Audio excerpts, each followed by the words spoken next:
Kulang ka ba sa vitamin D? Baka kasi hindi ka na nagpapainit Gago!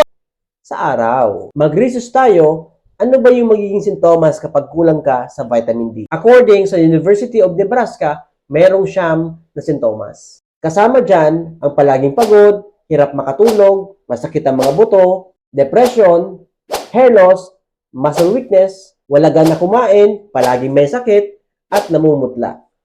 Nakakatakot lalo na kung madalas may sakit ka. Kasi yung pera mo dapat panggasto sa needs mo or wants ay pwede mapunta sa pampagamot. Question, saan daw tayo pwede makuha ng vitamin D? Pwede raw sa pagkain, magpasikat sa araw, at pwede ka rin mag-take ng supplements tulad ng Fern D. Approved to ng FDA, nasa book na memes at meron tong brand of the year.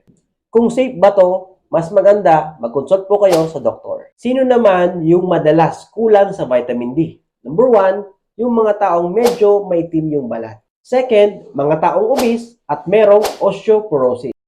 Paano masabi? Search mo rin kaya. Share this video and follow for more. Kung naghahanap ka ng quality and affordable vitamin D, check mo ang Fern D. Kung gusto mo maka-discount, pwede kang umattend ng online orientation from Monday to Sunday.